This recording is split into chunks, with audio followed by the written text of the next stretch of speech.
తొంభైలో బీపీ మండల్ గారు ఇచ్చిన కమిషన్ కానీ బీపీ సింగ్ గారు ఆయన ఎంతో ఆలోచనతో కమిషన్ ఇచ్చిన అగ్రవర్ణాలు మొదటి నుంచి కూడా ఈ దేశాన్ని పాలిస్తూ ఈ వర్గాలు చైతన్యమైన కాకపోతే వీళ్ళకి బిస్కెట్ లెక్క ఉద్యోగాలు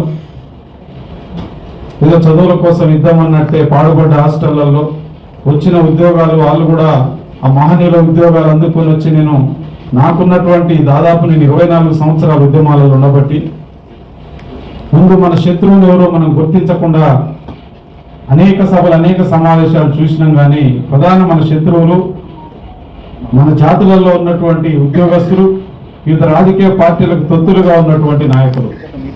ఉద్యోగస్తులలో నేను 5% ఉన్న వాళ్ళని నేను అనను, రాజకీయ పార్టీలలో ఉన్న వాళ్ళు 100% అంట.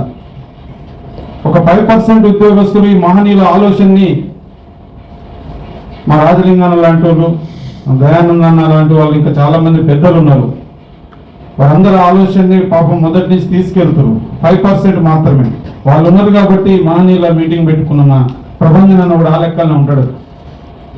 రాజకీయ నాయకుల్ని ఎప్పుడైతే ఈ బహుజన వాదంతోనో మహాజన వాదంతోనో సభలు సమావేశాలు, ఇందాక ఒక పెద్ద మనిషి మాట్లాడుతూ ఒక మాట అన్నాడు, వాళ్ళని మనం సన్మానాలప్పుడు చూస్తాం, వాళ్ళు ఎన్నికలకు వచ్చినప్పుడు చూస్తామని.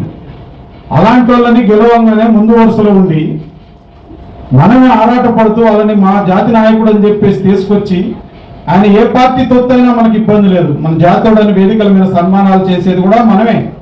ఏది బహుజన రాజ్యాధికారం కావాలని మనమే ఆరాటంతో వాళ్ళని తీసుకొస్తాం, వేదికల మీద సన్మానాలు చేస్తాం. తిరిగి ఆ నాయకుడు వచ్చి మన పార్టీకి ఓట్లే అంటే ఆయన వెనకాల నిలబడి మా సంఘం మాత్రం మీకే ఉంటుందన్నా, నీ పక్కనే మీ ఏజెంట్గా పనిచేస్తామని చెప్పినంత కాలం చాలా మంది మాట్లాడుతూ మనోళ్ళు ఓట్లకు అమ్ముడు పోతే ఎవరు అమ్ముడు పోయారు ఓట్లకి? గ్రామాలలో నేను గౌడునంటునో, నేను మాదిగనంటునో, నేను యాదవనంటునో, నేను ముదిరాజునంటునో, నేను మాలనంటునో రాట్లే జనం. ఈ సమావేశాలకు వస్తున్నారు కదా, నువ్వు రెచ్చగొడితే రెచ్చిపోయి చాలా గొడవలు అయితే జరుగుతూనే ఉన్నాయి కదా. నీవు ఫస్ట్ నువ్వు అమ్ముడు పోకుంటుండి ఒక నిజాయితీ గల కాంశీరామ్ గారు ఇచ్చిరు కదా ఒక నమ్మకాన్ని, అలాంటి నమ్మకమైన నాయకత్వాన్ని ఇవ్వకుండా నువ్వు ఒక వేదిక మీద గుర్తింపు వచ్చిన తర్వాత ఏదో ఒక రాజకీయ పార్టీ వేదిక మీదకి పోయి ఆ నాయకుల దగ్గర తొత్తుగా మారిన తర్వాత నీ ప్రజలను ఓట్లేమని అడిగే అర్హత నీకున్నదా?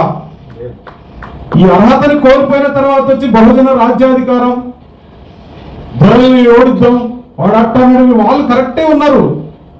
మీ నాయకులు మేము కొంటున్నారా నాయన? నాతో ఒక చాలా పెద్ద మనిషి రాష్ట్రంలో తలబడిన నాయకుడు చెప్పిండు, మీ